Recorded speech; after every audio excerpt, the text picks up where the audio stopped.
Já passou a Computex, já passou a E3 e você só quer saber, cadê o meu processador? Cadê o meu Ryzen 3000 que eu estou esperando?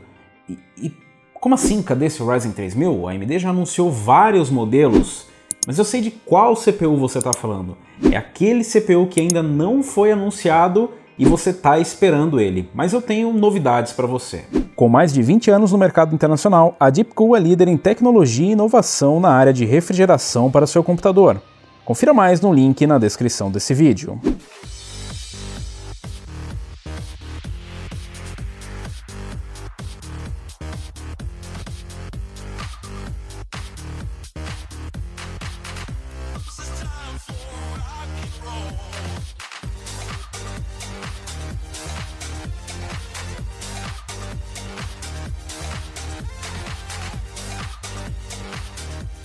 Eu sei, você estava esperando o anúncio dos Ryzen 3 e Ryzen 5 com gráficos integrados. Se a gente voltar lá atrás, nós tivemos lá naquela época dos rumores fantasiosos, da época da Disney, quando se dizia que um Ryzen 3 seria 6 cores, 12 threads, nós chegamos a ver alguma coisa sobre as APUs. Lembra a sucessora das APUs? Dos Ryzen 3 2200G e o Ryzen 5 2400G?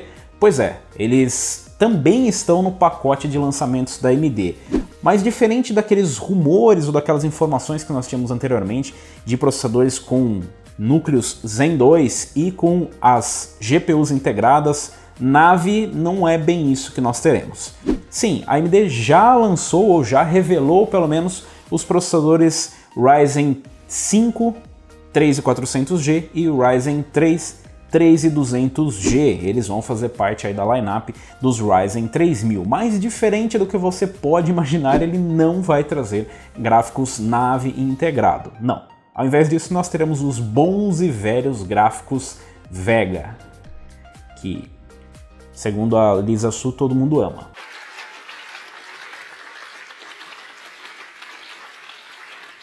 Não muito segundo aquele cara ali da plateia. Mas a verdade é que essas APUs acabaram inaugurando aí, né, um novo segmento. Nós temos os gráficos integrados que estão bem além do que nós já tínhamos na geração anterior ou na geração atual com os processadores da Intel, com os HD Graphics, e também além dos gráficos integrados que a própria AMD trazia nas antigas APUs Série A. O que nós temos também de avanço, muito mais importante esse do que, na verdade, os gráficos integrados, que sempre foram um ponto forte das APUs, foi o CPU, com a adição dos núcleos Zen. Mas, pô, Robson, processador com Zen 2, né, CPUs aí, os mais modernos, com os Zen 2 na arquitetura Zen 2 e com gráficos Vega, não faz muito sentido. Verdade, não faz muito sentido mesmo. Por isso que eles mantêm os Zen Plus. Então nós temos os cores Zen de primeira geração, ou o refresh, o Zen Plus. O que quer dizer com Zen Plus? Basicamente quer dizer que há um refresh em 12 nanômetros. Nossa, refresh em 12 nanômetros, parece que eu já ouvi isso em algum lugar. Sim, você viu isso nos Ryzen 2000. E essa conversa começa a ficar muito confusa, porque quando você pensa que as APUs são Ryzen 2000 e os processadores Ryzen 2000 já eram em 12 nanômetros, você fica pensando, meu, não faz nenhum sentido. É porque, na verdade, as APUs de primeira geração, que não são Ryzen 1000, são Ryzen 2000, já eram em 14 nanômetros, enquanto os processadores 2000, né, os CPUs sem os gráficos integrados, eram em 12 nanômetros. Então a gente tinha uma situação onde as APUs estavam uma litografia atrás, ou uma revisão atrás. E seguindo essa lógica, a AMD mandou os processadores Ryzen 3000 com o Zen 2, mas as APUs, sim, vão ter uma evolução, é claro, em relação aos 14 para os 12 nanômetros, mas elas não vão utilizar o Zen 2, vão ser o Zen Plus, ou seja, a revisão 2.0 dos Ryzen. E com isso, o que a gente ganha, Robson? Tem alguma vantagem? Para que eu vou comprar uma coisa que basicamente já era igual? Ou seja, é um 3000 que não é um 3000, na verdade é um 2000 e meio, 2.5, alguma coisa do tipo? Mais ou menos isso. Com essa mudança de litografia, a gente tem alguns ganhos, né, algumas melhorias para as APUs. Então a gente tem ali um ganho, né, no clock boost, no clock base. A gente sai ali dos 3.5 GHz no base do 2200G para 3.6 e dos 3.6 no 2400G para 3.7, um aumento de apenas 100 MHz. Já no boost nós temos um ganho de 300 MHz para cada um, saindo de 3.7 no 2200G para 4.0 e de 3.9 para 4.2. Nós também temos um ganho ali no cache, que sai de 4 para 6 MB. Os gráficos integrados também têm um aumento de clock na casa dos 150 MHz. E o ponto positivo disso tudo é que as APUs mantêm o TDP de 65 watts. Claro que não são só esses ganhos de clock que vão fazer alguma diferença. É fato que aumentar o clock do CPU e da GPU já é um avanço interessante e o que a gente já conseguiu constatar na geração atual, nos Ryzen 2000, nas APUs Ryzen 3 2200G e Ryzen 5 2400G. Já é possível você fazer esse overclock e conseguir esse ganho de desempenho. A gente tem alguns avanços, algumas melhorias ali em relação...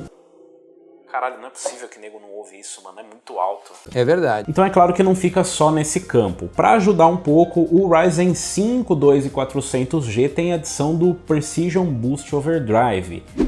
Para que serve o Precision Boost Overdrive? Na verdade ele é um overclock além do overclock, é algo que foi introduzido nos Ryzen 2000 e nos Threadripper de segunda geração.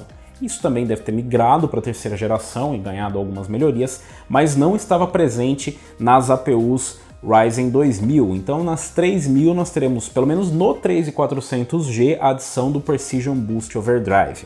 Também temos a melhoria ali, né, do TIM, do Thermal Interface, que tem entre o CPU, agora é um Metal TIM de alta qualidade, e isso vai ajudar na dissipação térmica ali do CPU. Claro que isso também está ligado com o Precision Boost Overdrive, e um último ponto, uma última adição do Ryzen 5 2400G vai contribuir para essas melhorias, que é a troca do cooler Wraith Stealth para o Wraith Spire. O Wraith Spire, que é basicamente, visualmente, é a mesma coisa do Wraith Stealth, mas... claro, ele tem uma capacidade maior de dissipação na casa dos 95 watts. Lembrando que os CPUs são 65 watts, então isso não ficou alterado, nem diminuiu nem aumentou. Aumentou os clocks e manteve o TDP. Isso dá uma margem legal para a gente fazer um overclock, mesmo com um cooler box. Então a gente está falando ali de um CPU de 65 watts com um cooler box de 95 watts. Isso dá uma mudança bacana para você conseguir overclock e para o Precision Boost Overdrive trabalhar. Então ele tem uma dissipação térmica melhor e ele tem uma capacidade de refrigeração melhor com esse cooler. A AMD aproveitou e também diminuiu o preço. Sim, eles lançaram uma nova geração com um preço mais baixo. Olha que loucura, eles baixaram $1 do 2200G para o 3200G. Não é uma queda de preço tão absurda assim, né? Mas o 3400G teve uma queda de preço maior. Saiu dos $170 para os $149. Então a AMD está apostando mais forte aí no Ryzen 5 3400G para tentar mudar um pouco a situação dessa geração atual. Na verdade, nessa geração atual, o Ryzen 3 2200G foi o CPU que mais vendeu. Então ele tinha uma relação custo-benefício melhor. O Ryzen 5 2400G também é um bom CPU, também tinha ali, né, uma capacidade de vídeo integrado acima da média com a Vega 11, mas a Vega 11 não se distancia tanto assim da Vega 8 e a diferença de overclock normalmente conseguia compensar. Então ele acabava sendo um CPU mais para quem está pegando, já pensando em fazer um upgrade.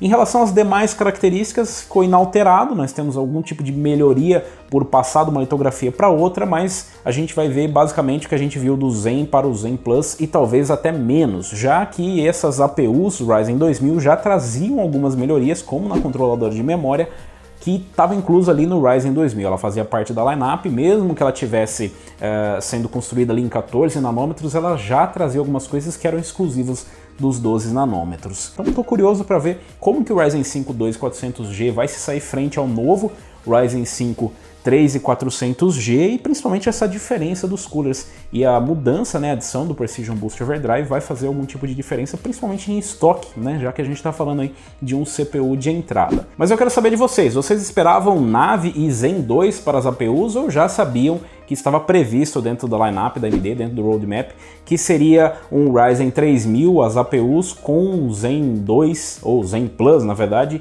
e Vega? Vocês já esperavam? Vocês esperaram para comprar? Quem ainda não tem, vai considerar comprar uma APU dessas? E, bom, a resposta fica meio óbvia, né? Se você já tem uma dessa, dificilmente você vai trocar. Talvez você opte por gráficos dedicados. Mas eu quero saber de vocês. Você que tem aí uma APU de primeira geração, o que vai fazer? E quem está pensando em comprar, vai esperar os testes? Que testes vocês querem ver aqui?